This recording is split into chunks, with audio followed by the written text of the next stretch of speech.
Good day mga boss, Ruel Kawili nga pala ng RRC Backyard Farm. Gusto ko lang magbahagi sa inyo o gusto ko lang i-share sa inyo yung update ng ating munting manukan ngayon. Dati wala pa tong nasa likuran ko. Dati pa yung mga barracks ng mga tauhan pero tinanggal na natin dahil di naman nagagamit na at nabubulok na rin. So ngayon, ilagyan natin ng flying pin na 3x5x5 ang sukat. Diba, itong ginastos namin dito mga boss ay hindi galing sa bulsa namin, kundi dahil sa mga manok din namin. Medyo sinuwerte kami nung nakaraang December kasi nag-champion tayo sa tuwits ulutan.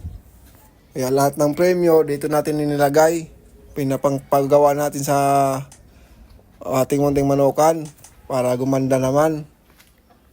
So papakita ko sa inyo ditong area na to mga boss. Itong area na to ay gagawin nating lagayan ng mga sisiw. Siguro may mga sukat to na 6 feet by 4 feet. Plano namin kalahati bubong na yero, tapos the rest net na para hindi makaalpas at di rin mapasok ng mga predator. May mga pusa kasi dito mga boss na gala, madami.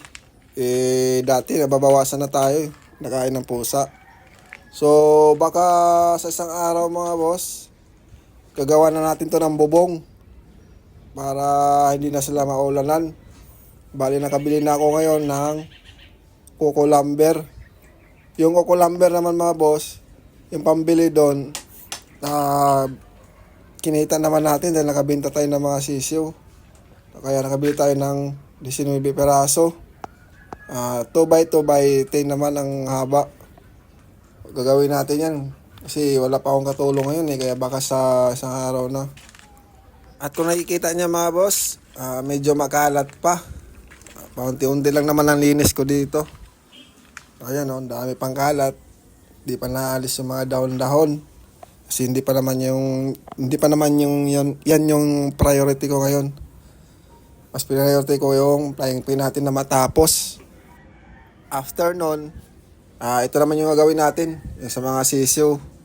Kasi may parating tayong pasisiw sa darating na February. February ang pisa nun, marami-rami din yun. Kaya para may magpaglagan tayo, hindi tayo maipit. Kung makikita niyo yan mga boss, yung mga barracks na pinag-ibaan natin, nagkaalat pa. Kasi di pa natin natatapon. At ito naman yung dati nating lagayan ng mga sisiw. Medyo maliit. So, ang ginawa ko ngayon, ginamit ko muna siya bilang breeding pin. May naglilimlim dyan. Isang pares. Yung ating Milsim Black na bulhin. Papakita ko naman sa inyo ngayon mga boss, yung nabili nating coco lumber kanina. Ito siya. Pinili ko yung mga maestri talaga. At saka medyo mura kuha ko dito mga boss kasi nabili ko to sa mismong tistisa ng coco lumber. Kaya mas mura ang kuha ko dyan. Medyo nakatipid tayo ng konti. Nasa 112 ang isang piraso ng by 10 by 12 ang haba.